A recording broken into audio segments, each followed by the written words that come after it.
was great. We had a sold out. It was 2 showings, one at 7, one at 9. 7 o'clock was sold out, and it was great. I mean, you know what? It was fun. It's an independent film. So what I'm going to say is that, you know, this was not a Spielberg production. It was a group of fantastic actors. We had talent. Actually, a few of the actors were entertainers, singers. So they performed in the front of the stage, and they did a couple songs. And you know what? Overall, it was a phenomenal evening. It was so packed. It was a little theater, and we had it licensed, so you were able to have a drink which maybe some people needed one while they watched the movie. But it was really a fun event. So we got a new one that we're getting ready to get into production now. Yeah, you know, it's so you're getting into this, aren't you? You know, I enjoy it. It's a lot of fun. I really enjoy the independent film cycle. We have so much talent in Canada. In my opinion, we're so funny. I mean, I do business in the US with FPM3, and we're down there all the time. And you know, you just find that our nature and humor and how we interact and just think about our presentation, our timing, and everything. It's actually so different when you compare it to the U.S. Some of the funniest people in show business are from Canada. Canadian, yeah. Some of them from Hamilton. Martin Short, right across the road. Eugene Levy went to McMaster. Dave Thomas, Ivan Reitman, they all did Ghostbusters. Yeah. He went to McMaster University. I mean, a lot of great Canadian talent. So, you know, I look at and we have a phenomenal crew on the film set. So there's a new one that we're getting ready to. We're really trying to push it for Netflix, though, and I think I mentioned that before. Yeah. Is the real opportunity is that you can create your own scripts and independent films and be able to get them on a Netflix broadcast. And I think there's going to be a lot more growth in that market for Canadians. So if you're an independent, like in film and broadcasting, I really think there's a big future for it. Like, we're doing more broadcasting live right now, I mean, than anywhere else. So the arts in Canada is well alive, and I believe we're going to see a lot more of that in the future. Well, maybe you can start off on Netflix with just your trailer, because they're going to start showing those now. Yeah, Netflix is just, you know, and I love this. I don't know why this hasn't been around with this many subscribers. You always get on and you see these shows and you get these little star rankings, and you're looking at it and you're like, geez, I wonder if this program's any good.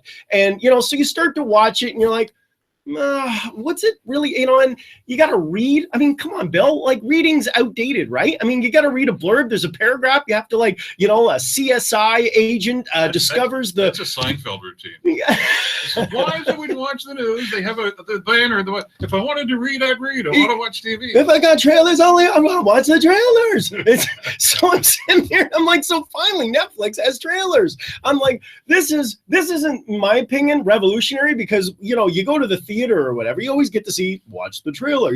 Anyway, so Netflix now has the ability to watch trailers. And I mean, one of the biggest things I just announced, we did this last week on Tech Talk, was the download feature. I was in Philadelphia this week on business down in New York with FPM3, and I was sitting in the airport. You know, ironically, New York City LaGuardia Airport only gives you 30 minutes of Wi-Fi for free. Then after that, of course, everything costs.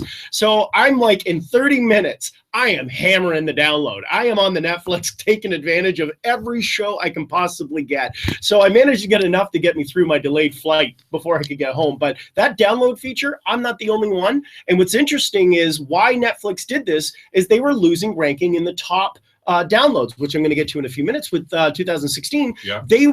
It's very popular. People are using Netflix as a key app, and that's great, but it's very important to be at the top ranking when you're on any iOS, whether it's Apple or Android. You want to be on the top in regards to having it downloaded, right? So Netflix did this because it forces a lot more, obviously, subscriptions, but now you can get the 4K through Netflix, and with the download, they've got a great compression for Apple and Android. It increases their awareness and, obviously, subscriber base, and it's working. It's working. All right, let's talk about, you know, this is the time of year where people, you know, the top 10 lists are the best of, you know, the greatest hits of the year, the best TV shows. That's right. On and on it goes. Well, the same thing happens, of course, on Tech Talk too. And the top downloads. We don't have a drum roll for this, but, not surprisingly, I mean, Apple released their top 3 downloads. Not surprisingly, Snapchat's at the top. You know what? It isn't surprising, but it's amazing that the fact that this little instant chat program that came out. Because I got to tell you something. I thought something else was going to be number 1, but we'll get to that in a second. Yeah, and Snapchat being the number 1 really does show, when we were talking about on Tech Talk, all of the aggression that we see with Instagram and Facebook, what they're pushing promotion out. And Snapchat being the #1 download, it makes sense. You can see the trending growing. It's actually a threat. If you take a look at Messenger, it was bottom, like in the bottom 5. So if you look at Snapchat and think, you know what, it is a trending, if you haven't used it yet, it is really easy. I mean, there's a sense of security with it because you have this sense of, hey, look, it disappears. I've only got so much time. You can share it with your friend. But I mean, it really is being hidden back on a server, on an Amazon server somewhere. But it gives that sense of, I would say, silent security. So it makes sense. Snapchat would be, and their filters are phenomenal. I mean, they got movie premieres coming through them. I used it for a promotion we did with Colleges Ontario. We traveled around Ontario. It was the biggest, hugest, as far as social media sharing session against all of them. And I've done this for 5 years. So Snapchat just blew it up in regards to sharing and engagement. So yeah, it makes sense it's #1. Messenger's there, but the one I thought was going to be top was Pokemon. I mean, because no, I'm serious. I never used it. Come on. Yeah, come on. In 2016, especially in the spring and in the summer, it's a little chilly to be doing it now. Yeah, everybody was walking around with their phones up here, going all over Hell's Half Acre, not paying attention to what they were doing. I figured it would be in the top 5. Okay. I mean, in fact, to be honest with you, I was surprised it even got that high. I knew it'd be in the top 10, but it had its, your 15 minutes of fame, when they usually say that in the acting world or the movie business. This one had I would say it's month of fame. And every app, truthfully, when you're in a big cluster of apps, which I have more to talk about the apps in the general context, but in the general point of this app environment, yeah, you know what? I figured it would be in the top 10, but it's kind of lost its momentum. It went really high. Everybody was on it. You almost get shunned for using it. Now it's almost like, hey, what are you doing? I'm doing Pokemon. No, you're not. Nobody's doing Pokemon. That was so August. Nobody's doing anything in August now. It's December. You're right. But yeah, it was in the top 10. I was surprised at how high it still was for top downloads. Anyway, it's there. So the #1 Snapchat, #2 Messenger, #3 Pokemon, Instagram, Facebook, different list altogether. And we've talked. How much have we talked about YouTube over the last couple of months? Yeah, well, I mean, if we take a look at sort of as a whole, we can see Instagram and this Facebook merger coming together, and a lot of people, they don't like it. A lot of people are really starting to see like what Instagram started out as, that photo session sharing your pics, and otherwise you'd be able to, go out and basically have everybody take your photo, comment on it. It is really merging the Facebook element to it now. So, and a lot of people are speaking out. So it's got likes now. You never used to really like in Instagram. It's got a lot of the features we're seeing within Facebook, which is now you can do video. It's now allowing you to do stories, which was competing with Snapchat. So a lot of the instances of where I see Facebook and Instagram trying to now migrate and collect or link together, we're going to see a lot more of this. What's going to happen in 2017 with Instagram? That's going to be the real question. And what's really blowing my mind away is that Messenger, which is really what Facebook wants all of us to use for buying and purchasing, it wasn't in the top. And in fact, the reason it is in the top is because we're forced to use it. If you want to chat with someone on a mobile environment, you got to have Messenger. So it's funny that it, look, it made the top 10. Well, it's not because we want it. It's because you're making us use it. Thanks, Facebook. So there's a little bit of, I think 2017 is going to be an altering change. And I'm going to get into predictions for 2017 moving in the next Tech Talk. I'm going to put the top 10 of forecast in the future. And I do have a few other things we'll get to in a moment. But, as far as what we're going to see. Instagram's rise, though, is not totally unexpected. You've talked about this on an earlier program, because a lot of millennials are just not cool with Facebook anymore. No, because it's what their grandparents use now. Right. Right. But so they wanted something that was their own, and that's Instagram. But at the same time, now Instagram's starting to use some of the features of Facebook that they did like.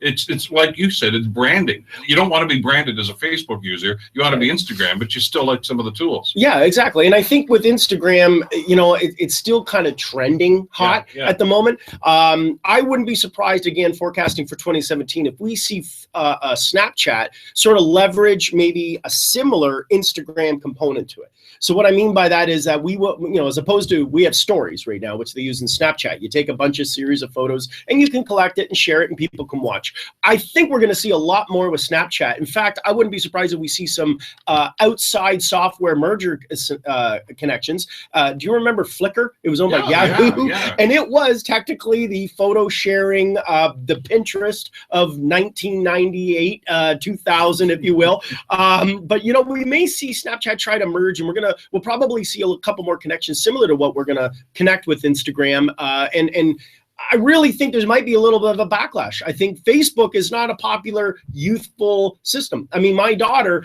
she kind of is aware of Facebook, but it's very much her dad uses that, not her. And when, you know, they're into this whole kind of privacy, like I mentioned earlier, why Snapchat is popular. They want the feeling of privacy, the capability of chatting, but having it disappear and having their own, I would say, you know, existence without people seeing it or sharing it. This is an important point. I saw this in your notes here because I've seen this stuff now. And these are these charging stations. Yes. When you're going from, I mean, I've seen them in 2 or 3 different locations right now. You're suggesting that's such a good idea? Well, be careful. No, let's be clear. Again, on my trip, I wanted to bring this up in Tech Talk because I saw a couple of the stations when I was down in the States. So the outlets where you can plug your own cable in, they're perfectly fine. Okay, so if you're going to use a 12 volt or USB and you see the station areas where you can charge, absolutely fine. Please, you know, be able to connect in and plug in and do your thing. However, if you see a cable, kind of your charging station, plug in your phone, plug in your iPad, whatever, and you see the featured cable to plug in, keep in mind, all of our connections are capable now of being able to be hacked if you plug in. The new USB-C, which is what Apple has, and by the way, what we're going to see in the new Samsungs coming out, they are susceptible when you plug them in that you'll be able to actually connect and share your information without you even knowing. So you're plugging in at the airport and you're like, oh, good, I can finally charge up my phone or my tablet or otherwise. You're actually giving access potentially to a hacker. And it's been known that these cables, they're set up as they're charged, but they're really getting access to your credit card, your information, your password details. So, you know, and speaking of passwords, iPad, by the way, your iPad is not safe. And if anyone out there, we've heard about the iPhones are safe, it's been proven, and Apple has yet to fix it. Speaking of security, the iPad is actually capable of being hacked by anyone. And this is the newest and recent. The software is this the one you were telling me about? There's actually a YouTube video that shows you how to do it. Yeah. And in fact, I was able to do it. So the cable or the little plaque that, or the cover that comes in, it's a magnetic cover of the iPad, which, by the way, I'm broadcasting live on an iPad today. You can secure it with your password. There is an actual very easy glitch that you can, if you enter in you set up a Wi-Fi router. Of course, you have to do this with your own router. There's an unlimited text up to 10,000 characters. So if you create a Wi-Fi character up to 10,000, then what you do is you create a password up to 10,000. Then it basically locks the software up. You reboot the software with the magnetic that turns it back on again. It instantly will allow you to sign back into your iPad. This is a huge security flaw. No kidding. So if you lose your iPad, it is very, very possible with a little YouTube check, someone could hack it and erase it, and you won't be able to get it back. It can basically make it free for anyone. All right, we're in a Christmas shopping time right now. Google really wants us to use Android Pay, and they're incentivizing it. Do you remember Christmas crackers? You get these, right, where you snap it, you pull it, and you get this snap, and you get this little prize in the middle. What they're doing? Still use those. Yeah, well, and they're pretty popular. Well, basically, Android is going to be doing a little incentive for anyone that's using Android Pay. You take your phone, and when you make a payment, you will get a little cracker. You'll get a cracker, meaning an instantaneous thank you for using Android Pay. Yeah. You get this little cracker that will pop up, and it will be offered for gift cards available at Google's store or the Android store, as well as potentially partners with gift certificates to be able to make purchase. And I'll tell you, I'm down in the States right now with mine. I use Samsung Pay on my phone. I love it. It is absolutely one of the most phenomenal things that I could ever use, because you slide up your card, you swipe it at the bank machine, or you swipe it at the pay terminal, and it asks for your fingerprint, which I have. If it was a Note 7, it would be retinal, but I use my fingerprint on my Note 5, and it basically gives me the capability of making payment. Android wants to really kind of emphasize that and increase it. So we're going to see a lot more incentives probably by Apple in the near future, Android, as we know, and Samsung. So if you're not using it, get ready. It is starting to roll out. I have been rather vocal about my concern about Apple taking the headphone jack out of the phones. You like this one, right? And now you're telling me that, well, Samsung's following suit. Well, the S8, and this is a rumor, but it's a pretty solid one, and they're announcing that, hey, maybe Apple had the courage, because we were basically joking about this not even 2 months ago. that the new Samsungs, yes, ladies and gentlemen, are going to be will not have the headphone jack. So everything's going to be using the USB-C connector, which you can then get a dongle, okay? And a dongle allows you to put an outlet on it, and you can charge it. You can then plug in other peripherals. But yeah, the new Samsung is going to be coming out, and I think we can pretty much get ready for 2018. There will be very, very minimal phones on the market with a headphone jack you'll be able to plug into. I suppose. Hang on to it. Speaking of, for those who still love the old keyboard, the BlackBerry, they're going to give it one more shot. Yeah. BlackBerry's got their last market phone on the market. It just leaked. If you love that keyboard, BlackBerry's got their last phone on the market that is going to be available that you'll be able to actually use the keyboard one last time for BlackBerry. The next phone, and I had someone say to me, why would I buy the last BlackBerry phone? Why would I go out and buy this? This is great. They've announced the last phone. Why would I want the last phone from BlackBerry? Good question. However, let me be clear, and I think there's some confusion about BlackBerry. BlackBerry is still licensing the product out. So you could see eventually an LG BlackBerry, an HTC BlackBerry. They're just not making the product themselves anymore. So for the sake of, are we done seeing a BlackBerry version? No. For example, anyone could get the license rights, and you could build your own BlackBerry and call it your own product name. So it could be, you know, the FPM3 mobile phone, and it's available based on BlackBerry's licensing agreement. But this will be the official last BlackBerry manufactured phone that we're going to see come to market. Got just a little bit of time left. A revolutionary new way to buy groceries with Amazon. You know what? I was so excited. I was going to call you and say, can we do a Tech Talk early? Amazon came out this past week with their own online grocery store. This is going to revolutionize grocery shopping.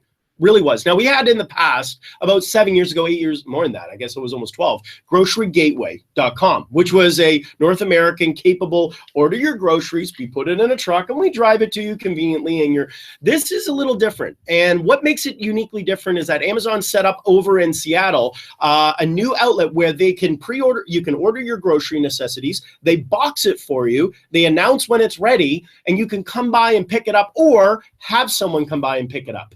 And it's like the consumer's distributing, where it's all like just a counter space, and it's going to look like a beer store with a roller, and you'd walk in with your phone, scan your card, and say, I'm here to pick up order 1635. They confirm it's you. Out rolls your groceries, and you grab your box, and off you go. So it's going to basically speed up the efficiencies of grocery shopping. There's a lot of negatives to this, right? You're not going to be able to know that pretzels are on sale, and they're new chocolate pretzels, and would you like to try them? You know, you're not going to be able to get that instant end of aisle shopping experience, but this could be the future of shopping and grocery as we never expected before, and Amazon's on the market doing it. Excellent stuff. We got to break it off at this point. Thanks for coming out. Hey, thanks, Bill. Adam Oldfield, of course, and we do Tech Talk every Friday at 11:30, brought to you by our good friends at Hamilton Limousine. Before I finish off, got to wish my son Sam a happy birthday today.